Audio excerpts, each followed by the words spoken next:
এই ক্যামেরাটা পাওয়ার দিলাম, এই লাল লাইট জ্বলছে। এখন ডিসপ্লে ছবি আসছে না, ঠিক আছে? তো কেন আসছে না কীভাবে আমি জানবো? ঠিক আছে, চেক করে দেখছি।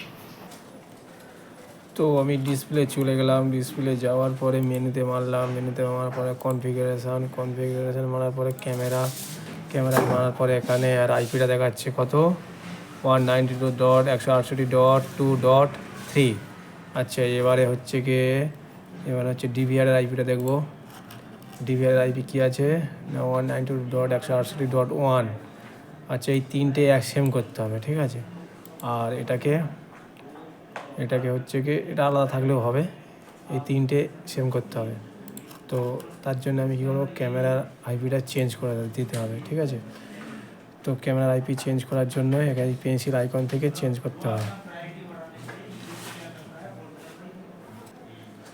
তো এখানে এলাম, এখানে আসার পরে আমি কী করবো, পেন্সিল আইকনে মারলাম, পেন্সিল আইকনে মারার পরে এখানে ওয়ান করতে হবে, এই ওয়ান করে দিলাম। এবারে কী করতে হবে না, গেটওয়ে সাবনেট মার্ক, এবার কী করতে হবে, এবার পাসওয়ার্ড দিতে হবে। তো পাসওয়ার্ড ছিল কি, পাসওয়ার্ডটা মনে রাখতে হবে, পাসওয়ার্ড না থাকলে কিন্তু চেঞ্জ করা যাবে না।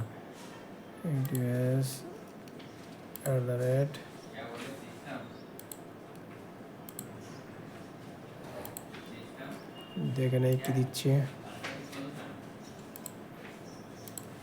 আচ্ছা, পাসওয়ার্ডটা আমি জানি বলে হবে, মেরে দিলাম। এবার আর একবার রিপ্লেস করবো, করার পরে এটাই আসছে। তো আমি এখন কি করব, এখন এটাকে অ্যাড করব, বা ডবল ক্লিক করে দিলেও হবে। তো এখানে টিক মারলাম, মেরে এই অ্যাড করলাম। এবার দেখি কি বলছে, এখানে গ্রিন চিহ্ন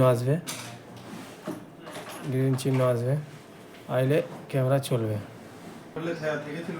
আচ্ছা, এবার কি করব না, এটা আসছে না, অনেকক্ষণ হলো গ্রিন হলে আসছে না, তবে এটাকে ম্যানুয়াল করতে হয়। তো ম্যানুয়াল করার জন্যে কী করব, এই পেন্সিল আইকনে যাব, এখানে সব কিছু ঠিক আছে। এখানে পাসওয়ার্ডটা যেহেতু ডিভিআরের পাসওয়ার্ড আলাদা, ক্যামেরার পাসওয়ার্ড আলাদা, তো এখানে ম্যানুয়ালি ক্যামেরার পাসওয়ার্ডটা দিতে হবে। এটা UTS@7000, আবার চলে গেল, UTS@7075। এবারে দেখি, এবার দেখবো এবার সবুজ হচ্ছে কিনা এই জায়গাটা, স্ট্যাটাসটা সবুজ হচ্ছে কিনা দেখবো কিছুক্ষণ বাদে। তো এখন সবুজ হয়ে গেছে এই যে আইপি। এবার দেখি লাইভ চলছে কিনা। তো এখন লাইভ চলছে, ঠিক আছে? তো এই হলো ভিডিও। এরকমভাবে ভিডিও দেখার জন্যে ফলো করে রাখবেন। Thank you.